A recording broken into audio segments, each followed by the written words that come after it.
निर्मला सीतारमण को मईशत का कुछ भी इल्म नहीं, सुब्रमण्यम स्वामी का बयान। हिंदुस्तानी मईशत को बेहतर बनाने के बजाय मजीद तबाह कर रहे हैं मोदी हुकूमत के ताज़े फैसले। कॉर्पोरेट टैक्स में कमी के बावजूद ऑटो सेक्टर में कोई सुधार नहीं। मुल्क में सोने की कीमत में 600 रुपये इजाफा, चांदी की कीमत में 870 रुपये की भारी कमी। बीआरडी मेडिकल कॉलेज के डॉक्टर कफील खान अदालत की जानिब से बेगुनाह करार दिए गए।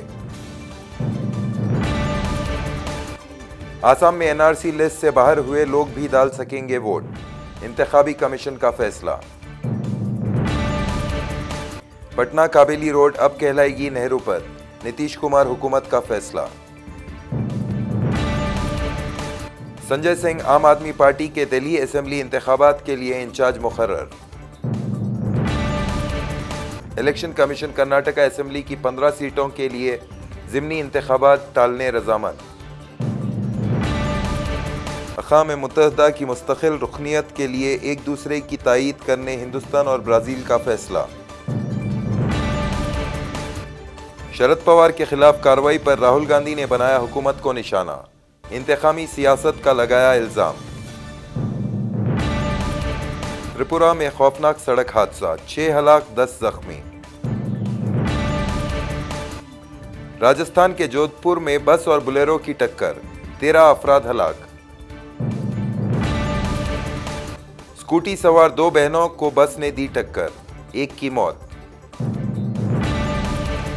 मध्य प्रदेश में एटीएम मशीन काट कर एक शख्स 29 लाख रुपए लेकर हुआ फरार। बंगाल के अस्पताल में आग लगने से एक शख्स हलाक। उत्तर प्रदेश में दूसरे दिन भी जबरदस्त बारिश, 20 अफराद हलाक। अब तक ईरान अल-कायदा के हमलों से कैसे बचा चला आ रहा है, सऊदी मामलेकाती वजीर आदिल अल जुबैर का सवाल। वजीर आजम मोदी की ईरानी सदर हसन रूहानी से मुलाकात। सऊदी वली अहद मोहम्मद बिन सलमान ने जमाल खशोगी के कत्ल की ली जिम्मेदारी। इस्लामोफोबिया को मिटाएंगे तुर्की, पाकिस्तान और मलेशिया, मुश्तरका तौर पर इस्लामी टीवी चैनल शुरू करने का फैसला। इराक पर हमले की मुखालिफत करने वाले फ्रांसीसी सदर ज़ैक शिराक इंतकाल कर गए, वजीर आजम मोदी ने किया इजहार ताज़ियत। स्विट्जरलैंड में बुरखे पर पाबंदी का इम्कान, अवाम की हिमायत लेकिन पार्लियामान की मुखालिफत। हैदराबाद की मूसा नदी में तुग़यानी के 111 साल मुकम्मल।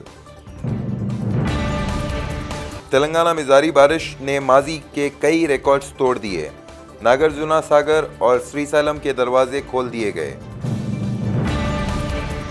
तेलंगाना के जिले वरंगल की फैक्ट्री में धमाका, 3 अफराद झुलस गए। हॉकी में हिंदुस्तान ने बेल्जियम को 2-0 से हराते हुए 3 मैचेस की सीरीज में 1-0 की बढ़त बनाई। कर्नाटका ने झारखंड को ग्रुप ए मैच में 123 रन से शिकस्त दी। ब्लैक बग शिकार मामले में सलमान खान को मिली बड़ी राहत, अदालत में हाजिरी से मिली छुट्टी। ज़ायरा वसीम के फैसले को मिली प्रियंका चोपड़ा की तायीद, कहा ज़ायरा को अपने फैसले लेने का पूरा हक है। फिल्मों से तवील ब्रेक लेना चाहते हैं आयुष्मान खुराना।